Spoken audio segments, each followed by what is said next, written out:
喂，大家听得到吗？因为其实我声音比较小，不知道后面能不能听到我的声音。可以听到吗？可以听到。好，帮你做最好。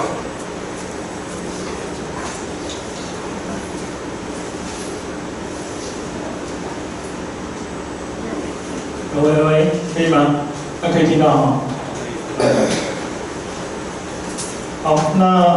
我是吴可林啊，那目前是康乐云的负责人，那其实同时也是一个其实热爱自己动手做出一些应用的一个创客。那今天其实被受邀来介绍这个应用，其实我个人感到非常的一个荣幸那康乐云是去年9月成立的一个公司，我主要负责的是一个产品开发，所以只要把东西弄到可以运作，是我主要负责的部分。那目前我们在开发的是一个私有云的一个联网应用，那就当然希望我们的应用可以让生活可以让生活有更多样性的一个体验这样。好，那这是我个人的经历啊。那我的个人专长是在网络通信领域，那约有18年的一个软体开发经验。其实我个人就是非常喜欢自己做一些动作，就是做一些DIY 的一些创客的事情，所以就常常在网络上看到一些创客文章。那其实是每次看一次创客文章，就会觉得这些创客真的都非常厉害，就是他们可以做出一个非常独特的应用，然后就觉得非常的赞叹他们的一个应用。那因为常常看这些创客文章啊，就是在近朱者赤近墨者黑的一个影响之下，其实就慢慢的觉得对这些创客的活动感到兴趣，所以就开始参加一些创客的竞赛。那这边列出的是我有参加一些创客活动，然后有得名的一个奖项。其实当然没有得名的奖项比有得名的奖项还要多很多就是了。好，那开始介绍我们的应用之前先跟大家分享一下我的一些想法。就是其实这边列出的是我常用的一些开发板，那其实大部分也都是现在目前创客常使用的一个开发环境。那在这样的一个不仅这边有列像 Juno 那ESP866、NTK 的 Linkit 跟树莓派还有蛮多的开发应用。那因为其实这些开发板跟我不熟所以我就没有列在这边。那红色标起来的是一个价钱的部分，所以我们可以在上面可以看到，就是以单晶片的开发板，像 Juno 或者 ESP866，它们的价格其实大概100元左右，就是一个非常便宜的价格，我就可以买到一个开发板。那树莓派刚刚张扬其实也介绍，它其实是一个算是个人电脑等级的一个开发环境，它其实以1000块的价格来讲，它也是算是非常便宜的一个价格。所以现在其实就是一个可以大家用荷包负担得起的一个价格去买到一个开发平台。那有了开发平台之后，就是我们就会想说，我们要做不一样的一些生活应用。这时候不一样的生活应用就需要搭配不一样的一些周边。那这些周边其实现在都可以在电子零件的一些卖场上面去买得到。那当然周边的种类有很多，那这边只有列出部分，没有把全部列出来。这些周边搭配的开发板，其实就可以做出很多一些令人眼睛一亮的一些应用。但其实更重要的是，这些周边也相当的便宜。那所以现在的情况就是，如果创客他想要做出一些生活特别的应用，他就选定一个开发板，然后选定购买一些周边，就可以开始着手进行一个开发的动作。但是其实这边都在讲的都只有硬体的部分，那大部分的应用，其实我们还要讲，就是我们需要有软体的开发，才可以完成这样的应用。那不会写软体的怎么办呢？其实现在就是现在有很多的一个图形化开发界面，就响应全球的一个城市教育的普及化，那就是有很多方便的一个图形化开放界面，可以让一些不是理工背景的人都可以很轻松的一些上手去写这个程式。就比如说像那个麻省理工开发的 Scratch Google 开发源码的一个 Blocky， 那可以在Android APP 上面开发的一个 APP Inventor， 以及 IBM 开发的一个 Node-RED。那这些图形化开发界面，其实他们都有一个同样的目标就是希望降低那个开发软体的一个门槛，就是让开发软体不再那么的是一个令人害怕的一个事情。那所以现在呢，就是在创客风以及在城市教育的一个普及化之下，其实大幅的降低了议题的花费以及一些学习的门槛。所以在网络上呢，其实很容易的找到一些文章，就是比如说，他说只要500元，你就可以打造出一个什么样的应用，或者是只要少喝一杯咖啡，你就可以拥有什么样的应用。所以很容易的找到这样的一个让人家眼睛一亮的一些应用文章。那当然也可以很容易的找到一些就是实用的一些教学文章，就大家手把手的把一个应用做出来。那所以网络上的一些应用，其实有一些非常的吸引人，会让人想要把这些应用它用到自己家里面。但是实际情况是不是每一个人都想自己动手。那大部分的人都只想要用一个便宜的价格去购买到这些应用。那再来就是另外一个就是，其实不是每一个人都想写程式即使现在有图形化的界面真的很简单，可是写程式去学，即使已经很简单了，可是学习是要花时间的。然后再来就是其实写过图形化界面的人都应该知道，就是稍微复杂一点的程式，在图形化界面上面就很容易让人家眼花缭乱。那就是就是现在的一个，所以现在的情况就是真的网络上有一些非常吸引人，我觉得我生活里面真的非得要有这个应用不可的一些教学文章、教学应用，可是我还是没办法自己动手，因为这边的门槛还是相对的高很多。好，那我们的目标是希望我们的应用可以让生活有不一样的体验。那我们希望达成这个目标，那这边我们目前采取的就4种方式第一个就是让便宜又大网且功能实用的应用直接生活化。那这边讲的就是我们希望经由购买、经由组装，刚刚讲的开发平台，刚才讲的一些周边，那直接让这样的一个周边装置进行一个生活化的动作。然后再来我们简化了我们的系统的使用复杂度，让不懂程式或者是不想自己动手的人，他也可以构造出专属于他们自己的独特应用。那第3点就是我们保障我们的隐私，所有联网的一个装置资料只保存在私有云里面。那其实有些人会问我，就是这些资料有什么好需要保护的？那其实就试着想一下，就是如果家里面的一些用电的习惯，如果被一些居心不良的人知道了，其实不小心的被闯空门也只是刚好而已的。所以就是隐私权的保障，尤其这是牵扯到家庭的应用的隐私权的保障，这边是需要非常小心的。那最后就是我们提供一个手机、平板、桌机都可以操控的一个界面，让人在远端也可以进行一个远端遥控的动作。那这边，当然我们希望使用这样的一些方式，采取这样的一个方式，让多样化的一个应用直接贴近到我们人的生活里面。那要什么样的应用，由使用者自己决定。那我们泰勒云这边只是提供一个环境，那使用者可以选择跳过自己动手做的这个环节，直接在生活中直接体验装置应用带来的一个便利性。好，那讲回到我们今天要分享的主题就是家庭云应用的一个应用跟它的一个架构。那其实这边我这边找出目前在市面上有在贩售智慧家庭解决方案的一些厂商，那有ASUS不好意思，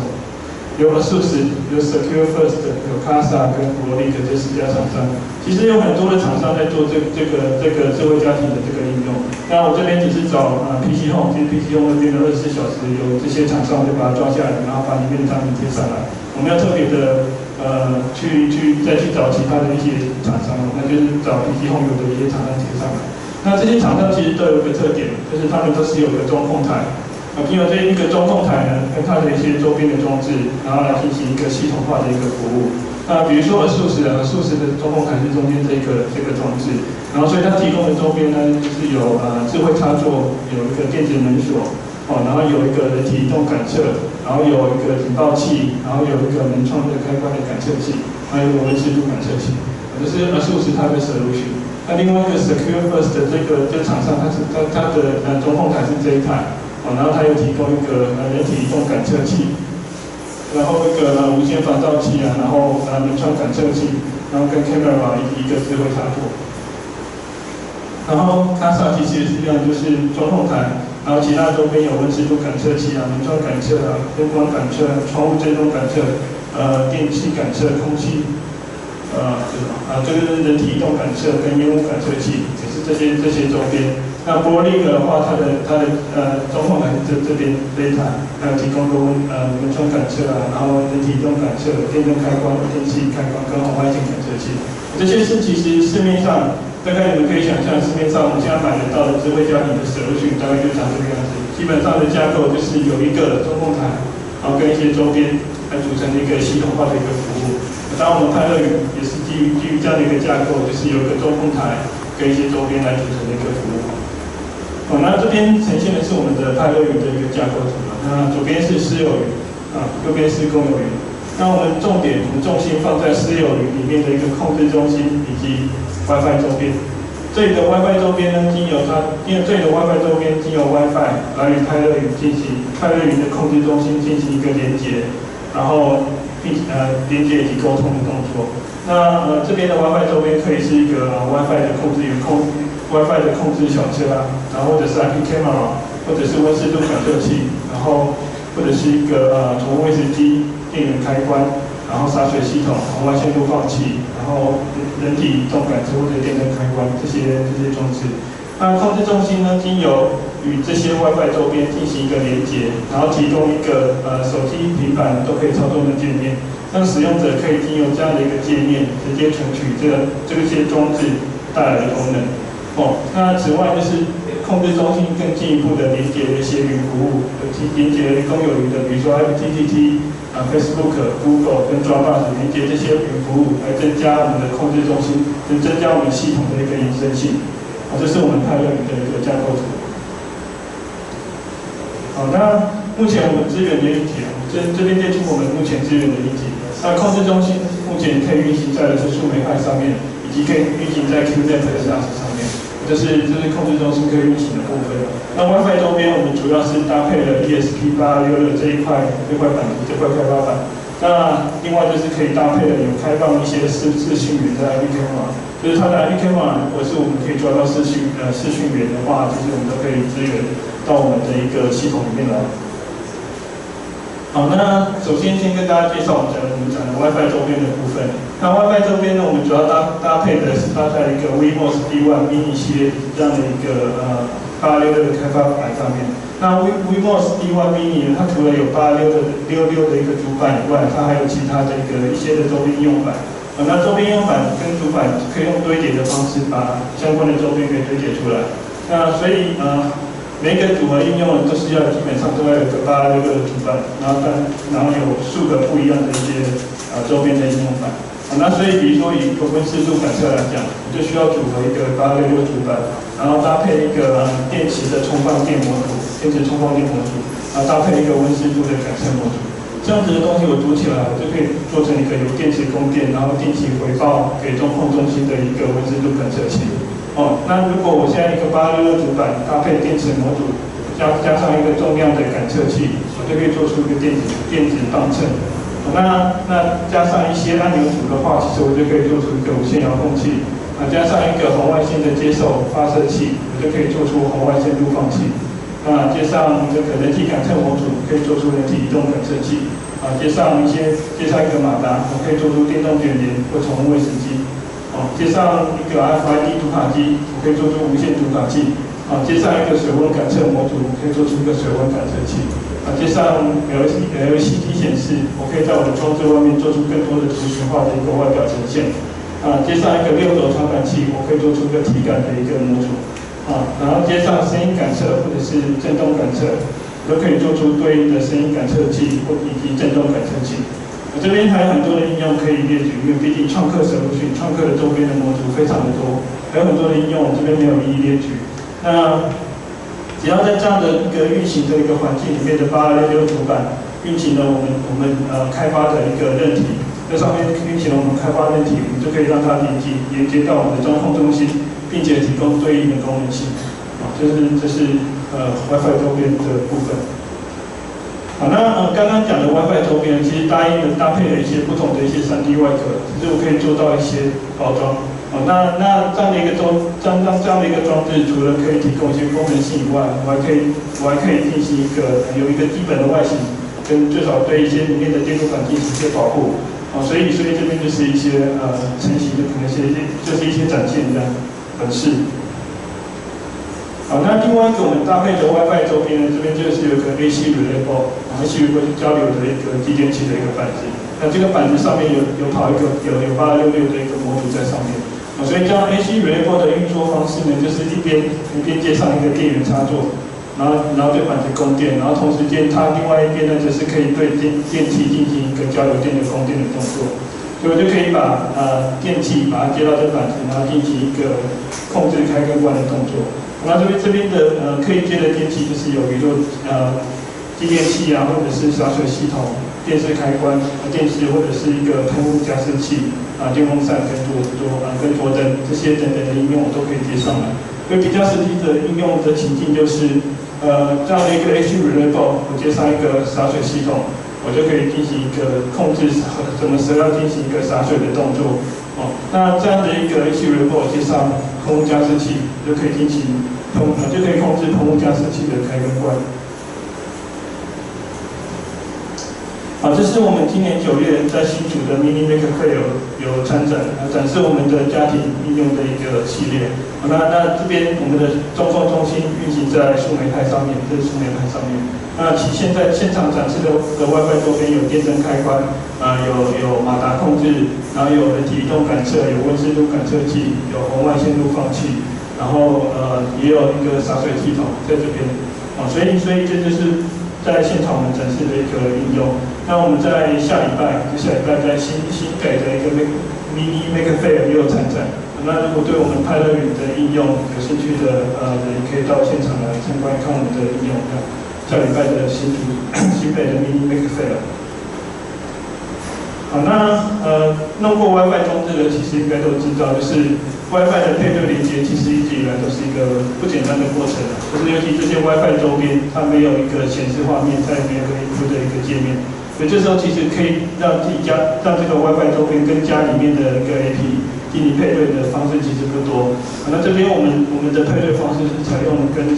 使用了手机内建的功能来简化这个配对的一个复杂度。所以就是要进行配对，原则上就是3个动作。第一个动作就是当然就是把那个 WiFi 装置接上电。然后第二个呢就是开手机的 WiFi 设定页。然后在 WiFi 的搜寻这边找到 PK， 然后得来开头的一个 WiFi 的 SSID， 然后找到这个 SSID 之后点击连接后呢，就会进行一个，当然它就会开始连接，然后接下来手机会开启另外一个画面，所以你就可以在这个画面里面呢去选择你要连接家里面哪一个 AP， 所以就选择你要连的 AP， 然后敲你的密码，然后连接上，这样就算配对成功了。就是已经连接到你们家里面的一个 AP 了，所以这是我们的 WiFi 装置的一个配对方式，经由这3个步骤，然后进行一个连接的动作。然后刚刚介绍的是 WiFi 周边的部分，那现在介绍的是一个控制中心。控制中心目前是运行在树莓派跟QNet NAS上。那控制中心呢，就是做了一些功能页面，大家快速的看过我们目前有做的一些功能页面。那在开启我们的控制中心的首页，就会看到这一页。那这一页其实上面还有4个不同的页面，第一个就是装置总览，第二个是群组设定，然后情境设定跟事件中心。那装置总览这一页呢，我就可以看到，就是所有连接上来我们的装置，它到底目前的情况。所以在这边我就可以看到，这是一个总览的一个情况。可以看到个别装置它目前的大概的状态，比如说温湿度感测器，它目前的温湿度的状态。那开关感测器它目前是开或关的状态，然后它是在运行中还是在断线的状态。那每一个装置呢，它都有它自己的一个独特名称，就是使用者自己定义的，跟它的最后上次的连线时间以及它的一个设备种类。那中间这些图示都是使用者可以自己去替换的，就是随时都可以拍张照就把它取代掉这样。由于每一个装置都有它自己独特的一个资料性跟它的控制方式，所以在我们的系统里面，对不同的装置就会有不同的页面进行一个呈现。所以点击了这些不同的装置点进去之后呢，我们就可以看到它的独特的装置，它的一个显示画面跟它的一些设定方式这样。好，那这边呈现是目前我们系统有就是点击到那个装置里面的话，我们系统就会呈现的一个开启的一个装置页面。那我这边并没有仔细切割，就是基本上就是总共16个画面，把它直接全部贴上来，然后弄在统一上。所以然后我们系统有内建资料库了，所以其实可以做一些很简单的一些统计资讯，做一些历史资料。那所以就可以做圆笔图啊、长条图啊、折线图啊，然后或者是半圆图这样的一些统计资料。那以这个圆笔图来讲的话，其实就是在显示的是我们有做一个红外线的录放器，红外线遥控的录放器。那这边在呈现的是它整个系统侦测到红外线，它按钮按了哪些钮比较多，所以列出一个前十大排名。那这边是过去30天的一个温湿度的高低温变化，每一条代表一天它的最高温跟最低温，然后呈现是连续30天有一个过去30天的一个高低温的变化。那折线图就是过去48小时的一个温湿度的一个感测资讯。那这个长条图呢，就呈现的是我说这装置从开始运行到现在的过去。那从刚开始运行到现在，它的每一个小时，它其实它的开关次数，所以大概可以让使用者知道这装置大概什么时候开启的次数比较多，什么时候关闭的次数比较多这样。那这个半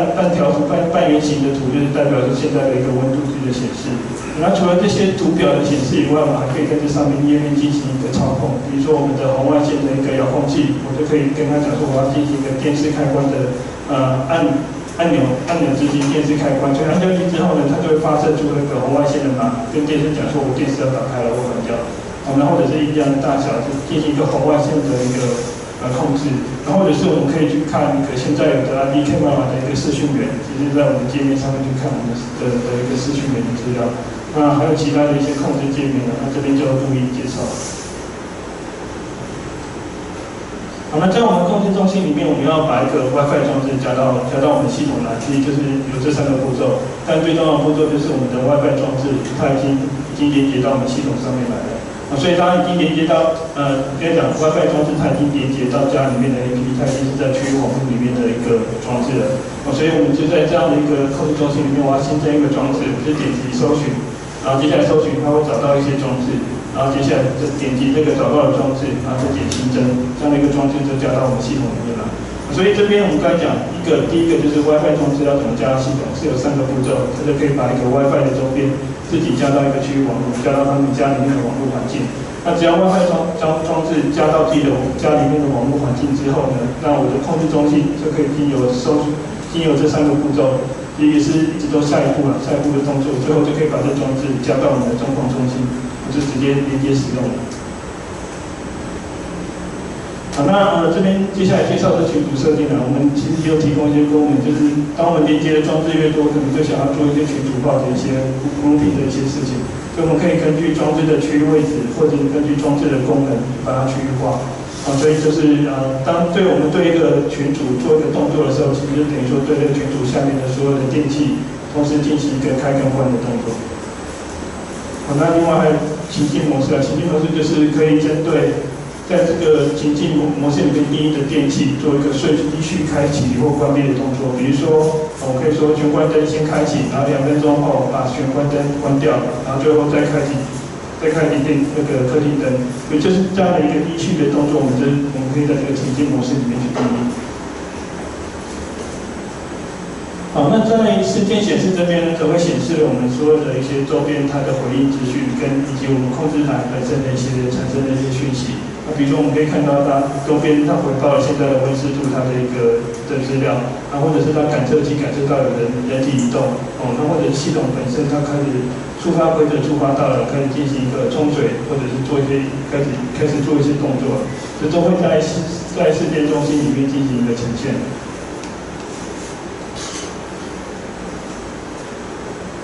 好，那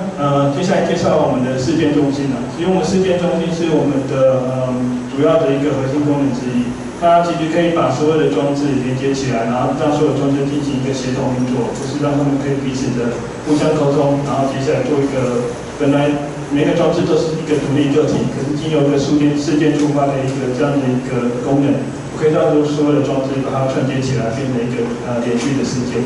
那每个事件触发，基本它的运作方式就是会有个事件规则，一个事件规则里面会有一个事件的触发条件以及触发动作。那只要系统只要触发条件里面的条件满足了，我们系统就会执行触发动作里面的所定义的动作，这就是我们的事件触发的一个最基本的运作方式。那触发条件目前有定义两种触发条件，就是装置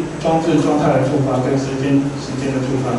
那装置状态触发这边根据不同装置回报的值，我们会有不同的一个触发的方式。比如说以温度值来讲的话，我们就会有5种的条件的比较值。我现在大于多少温度，小于多少温度，然后或者等于多少温度，大于等于多少温度，小于等于多少温度，这样都是一个触发的一个条件比较值，这是一个温度值的比较方式。那开关状态的话，有4种比较方式，就是一个由关到开，或者是由开到关的瞬间变化的一个比较值，那或者是一直是开或者是关的状态。那红外线接收器的话，就是当我现在红外线按钮按下去什么钮，那我侦测到了，我就知道它现在对红外线遥控器做一个控制，然后就可以做一个触发的动作。那还有时间触发，就是针对比如说时间间隔，我1分钟执行一次，或者是指定时间，比如说下午4点我要执行触发，那这就是时间触发。那触发动作的话，我们这边有连接云服务。我们这边有做连接云服务，就是可以连接 FTTT， 像外面有可以跟 FTTT 的云应用，它可以比如说就是发一个 Gmail 到我的指定信箱，或者是我就是用 FTTT 叫我的 Facebook 上面去发一些动态讯息，或者是我可以把我的感测器资料丢到 TeamSpeak 上面，然后也可以主要任何的云服务它的支援 HTTP 的 REST API， 我们都可以进行一个连接整合的动作。那其他的就是针对指定周边做指定的周边做动作，比如说做一个周边的开关，做一个红外线，叫它发射什么特别的红外线码，或者是让马达运作，或者是让指定的群组或者是情境动作这样。好，那这边列出一些事件触发的范例比如说我就可以说，我将我的设程里面定期间将温度开关状态、照度等等的感测值丢到 TeamSpeak， 这是一个方式。那另外就是当我门口侦测到有移动迹象的时候呢，我就丢到 FTTT， 然后发送 Gmail 到达指定信箱。那另外一个就是当我房间的湿度过低或过高的时候呢，我启动喷雾加湿器到达指定的湿度。那有可能顶楼温度太高的时候，然后就开启温度洒水系统，然后就是进行一个降温的动作。那或者是当我现在实体的房间客厅的灯被开启的时候，那我就侦测到客厅灯被开启，我直接把所有的客厅的装置、客厅群组的装置都把它打开，这些都是可以达成的。这是我们的一个系统的一个事件触发的范例。好，那这边是显示的就是我们事件触发的一个页面设定。那另外我们有系统设置就是可以设置我是要新增我的装置位置我要新增我 FTTT 的一个 API key， 我要新增我的TeamSpeak 的 API key， 因为刚才讲我要连接云服务，其实最重要就是要这 API key， 那我们都把它加在这个地方，让使用者可以自己加上自己的 API key 的。好，那这主要今天的一个报告主要是到这边，那我们是主要希望让很多的一些便宜又好用的一些装置，可以让使用者跳出他们自己手动做的部分，然后直接我们只是提供一个环境，那让他们在这个环境上面可以去使用这些周边的议题，然后让生活可以有更不一样的体验。那今天主要是我的报告到这里。